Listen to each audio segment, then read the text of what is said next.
औज़ुबिल्लाहिमिनश्शैतानिर्रजीम बिस्मिल्लाहिर्रहमानिर्रहीम। अस्सलाम वालेकुम। आज के इस रिकॉर्डेड लेक्चर के अंदर हम फेल यानी वर्ब की फॉर्म के बारे में पढ़ेंगे और उनका इस्तेमाल सीखेंगे। जैसा कि आप लोग जानते होंगे कि फेल मतलब वर्ब की 4 फॉर्म्स होती हैं। मतलब फॉर्म्स का मतलब होता है शक्ल। एक फेल जो होता है वो 4 अक़साम के अंदर 4 शक्लों के अंदर तब्दील हो जाता है जब उसको फ़िक्रों के अंदर इस्तेमाल किया जाता है। और इसी तरह से उनको अलग अलग नाम दिए जाते हैं। हर ज़बान के अंदर हम मतलब उर्दू के अंदर पहली फॉर्म, दूसरी फॉर्म, तीसरी और चौथी फॉर्म कह देते हैं, लेकिन इंग्लिश के अंदर उनको अलग नाम दिए गए हैं। इंग्लिश के अंदर वर्ब की पहली फॉर्म को हम प्रेजेंट फॉर्म कहते हैं और दूसरी फॉर्म को पास्ट, तीसरी फॉर्म को पास्ट पार्टिसिपल और चौथी फॉर्म को प्रेजेंट पार्टिसिपल कहते हैं। इन्हीं 4 अक़सामों का अलग अलग ज़मानों के अंदर इस्तेमाल किया जाता है।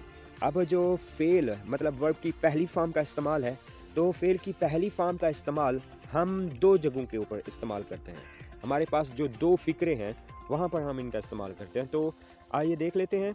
हमारे पास जो फेल मतलब वर्ब की पहली फॉर्म है, वो 2 ऐसे टेंसेस हैं जिनमें वर्ब की पहली फॉर्म का इस्तेमाल होता है। अच्छा, 2 कौन से हैं? फ्यूचर इंडेफिनिट और प्रेजेंट इंडेफिनिट।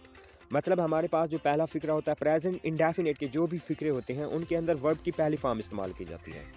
प्रेजेंट इंडेफिनिट के अंदर जैसा कि आप लोग जानते होंगे कि वर्ब की पहली फॉर्म के साथ हम एस या ई एस का इजाफा करते हैं। अगर हमारा वर्ब सिंगुलर हो, मतलब एस या ई, ही, शी, इट और सिंगुलर नेम के ऊपर मुश्तमिल हो, तो हम ही, शी, इट का इजाफा करते हैं। अगर ना हो तो फिर हम वर्ब की पहली फॉर्म लिखते हैं। इसी तरह वहाँ पर आप लोग जानते हैं कि डू या डज़ की हेल्पिंग वर्ब इस्तेमाल की जाती है, तब भी हमारा वर्ब की पहली फॉर्म वहाँ पर लिखी जाती है। इसी तरह से फ्यूचर इंडेफिनिट जैसा कि आप जानते होंगे कि वहाँ पर हमारी हेल्पिंग वर्ब विल या शेल लगाई जाती है। इसी तरह से इन फ़िक्रों के अंदर विल और शेल के साथ हमारी पहली फॉर्म का इस्तेमाल किया जाता है और पहली फॉर्म मतलब गो को लिखा जाएगा, वी शेल गो, इस तरह से मतलब आप लिखेंगे। इसी तरह से अगर प्रेजेंट इंडेफिनिट का फ़िक्र है तो हम इस तरह से लिखते हैं ही गोज़ या दे गो, इस तरह से लिखा जाएगा। इसके बाद फेल की सेकंड फॉर्म का इस्तेमाल, तो फेल की सेकंड फॉर्म का इस्तेमाल जस्ट एक ज़माने के अंदर किया जाता है। सिर्फ एक टेंस ऐसा है जिसमें वर्ब की दूसरी फॉर्म इस्तेमाल होती है और वो अकेला वाहिद टेंस है पास्ट इंडेफिनिट टेंस का। पास्ट इंडेफिनिट का फ़िक्रा वो फ़िक्रा है जिसमें जस्ट हम वर्ब की सेकंड फॉर्म का इस्तेमाल करते हैं। बाकी जितनी भी हमारे फ़िक्रे हैं, मतलब हमारे पास 12 टेंसेस हैं, 12 टेंसेस में से सिर्फ एक ज़माना ऐसा है जिसमें हम पास्ट इंडेफिनिट का इस्तेमाल करते हैं। लेकिन याद रखें कि पास्ट इंडेफिनिट के फ़िक्रों के अंदर जब वो फ़िक्रा इफॉर्मेटिव होता है, मतलब अफर्मेटिव का मतलब मस्बत होता है, तो मस्बत फ़िक्रों के अंदर हम वर्ब की हम पहली सेकंड फॉर्म का इस्तेमाल करते हैं। अफर्मेटिव सेंटेंसेस के अंदर वर्ब की सेकंड फॉर्म का इस्तेमाल होता है और जब ये फ़िक्रा मनफी और या सवालिया हो जाता है तो तब हम फिर वर्ब की पहली फॉर्म इस्तेमाल करते हैं और उसके साथ डिड की हेल्पिंग वर्ब का इजाफा किया जाता है। मतलब जब हेल्पिंग वर्ब डिड लगाया जाएगा तो उसके साथ डिड के साथ गो की जो सेकंड फॉर्म बनती है वो वेंट बनती है। ही वेंट जब लिखा हुआ होगा तो तब हमने इसी तरह से आइडेंटिफाई करना है कि वो फ़िक्रा हमारा पास्ट इंडेफिनिट का है। और जब ही डिड नॉट गो लिखा होगा तो डिड की वजह से हमने उसको आइडेंटिफाई करना है कि ये वाला फ़िक्रा हमारा पास्ट इंडेफिनिट का है और इसके अंदर डिड की हेल्पिंग वर्ब है, क्योंकि डिड जब हेल्पिंग वर्ब लगाया जाता है तब वर्ब की फिर पहली फॉर्म का इस्तेमाल 3 फ़िक्रों के अंदर प्रेजेंट इंडेफिनिट, पास्ट इंडेफिनिट और फ्यूचर इंडेफिनिट।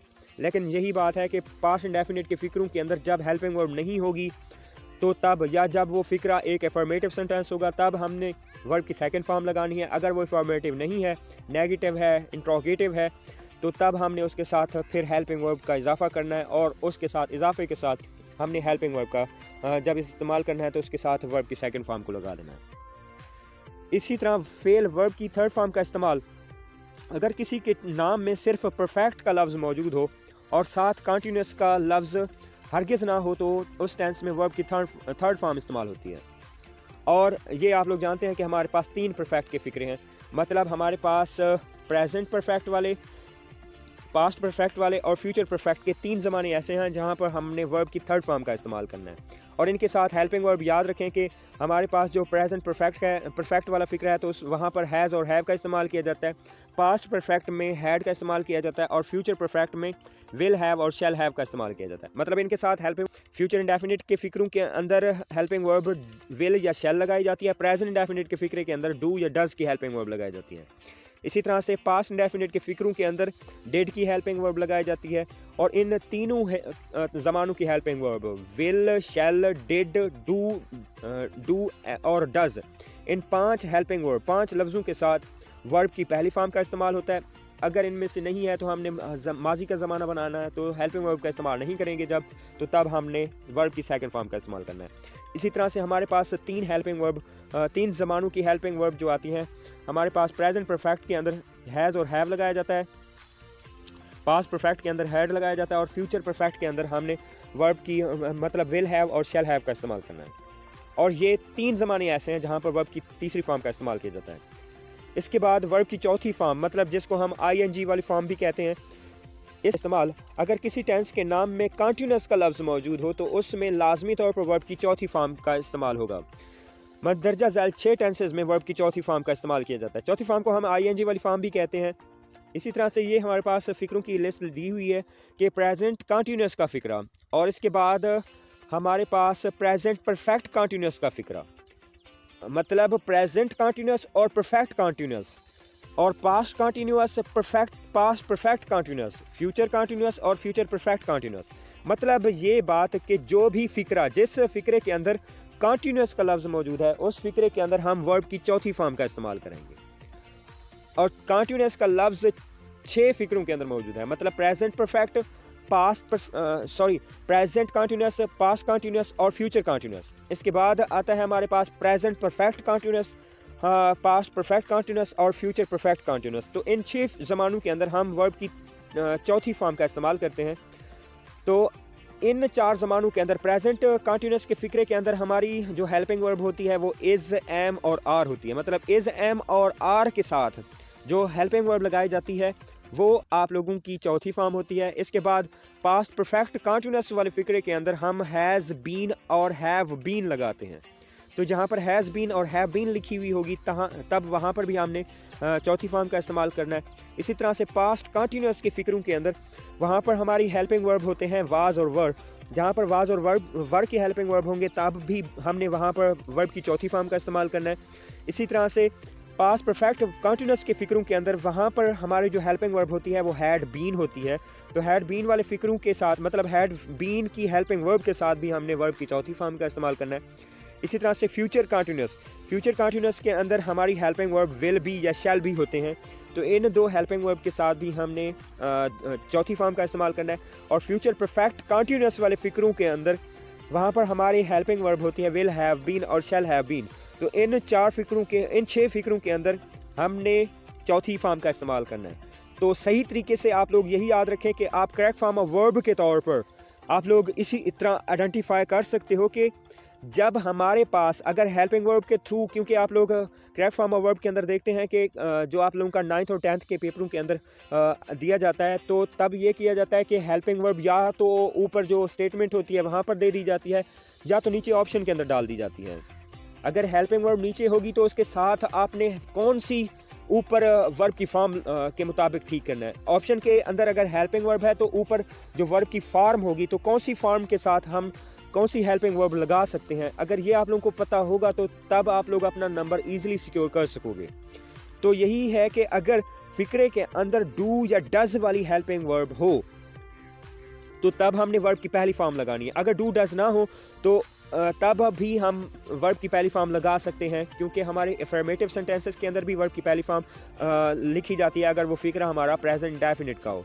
इसी तरह से अगर फ्यूचर इंडेफिनिट है तो फ्यूचर इंडेफिनिट वाले फ़िक्रे बिल्कुल आसान है, क्योंकि वहाँ पर हमारे पास विल और शैल की हेल्पिंग वर्ब लगाई जाती है। जहाँ पर विल और शैल की हेल्पिंग वर्ब होगी सिर्फ विल और शैल, क्योंकि अगले ज़माने के अंदर विल बी आता है, फिर इसके बाद विल हैव आता है, शैल हैव आते हैं। जस्ट ये बात ज़हन के अंदर रखें, अगर हमारी जस्ट हेल्पिंग वर्ब विल या शैल दी हुई है तो तब हमने हेल्पिंग वर्ब जो लगानी है, वर्ब की फॉर्म लिखनी है या जो ऑप्शन सेलेक्ट करना है तो वो वर्ब की पहली फॉर्म वाला हो। और मतलब इसके लिए तो आप लोगों को फॉर्म्स का आना लाजमी है। तो इसके बाद हमारे पास अगर पास्ट इंडेफिनिट का फ़िक्र है, अगर वो पास्ट इंडेफिनिट का एक अफर्मेटिव सेंटेंस है तो उसके अंदर कोई हेल्पिंग वर्ब का इस्तेमाल नहीं होगा। जस्ट हमने सब्जेक्ट लिखना है, वर्ब लिखना है और ऑब्जेक्ट लिख देना है, ठीक है। अगर वो हमारा फ़िक्रा नेगेटिव और इंट्रोगेटिव है तो तब हमने उसके अंदर डिड की हेल्पिंग वर्ब का इस्तेमाल करना है। और डिड की हेल्पिंग वर्ब के साथ फिर हमने वर्ब की पहली फॉर्म लगानी है। अब ये बात जहन के अंदर रखें, डू, डज, डिड और विल, शैल के साथ वर्ब की पहली फॉर्म का इस्तेमाल किया जाएगा। इसके बाद 5 हेल्पिंग वर्ब ऐसी हैं जिनके साथ हम मतलब तीसरी फॉर्म का इस्तेमाल करते हैं। एक तो हैज़, दूसरी हैव, तीसरी हैड, चौथी विल हैव, पांचवी विल शैल हैव।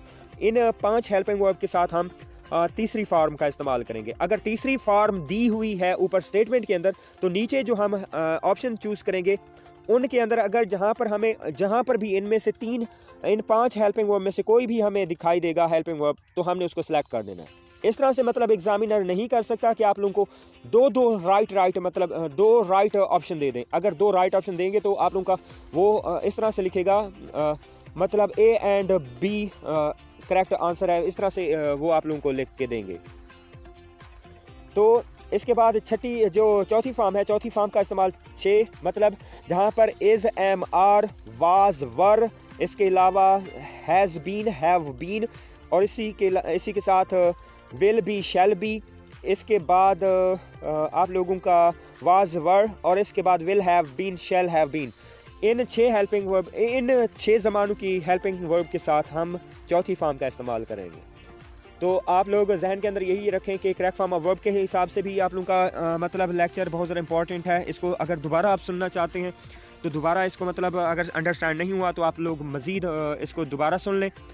अगर थोड़ा सा मसला पेश आ रहा है तो आप मेरे नंबर के ऊपर कांटेक्ट करके मुझसे भी रब्ता कर सकते हैं। इसके अलावा आप लोगों को और भी कोई अगर ग्रामर के हवाले से मसला पेश आ रहा है तो आप लोग उसको कमेंट बॉक्स के अंदर मैसेज लेकर टाइप करके मुझे मतलब बताएं। मैं उसके ऊपर भी आप लोगों को रहनुमाई करता रहूँगा। ओके, खुदा हाफिज़।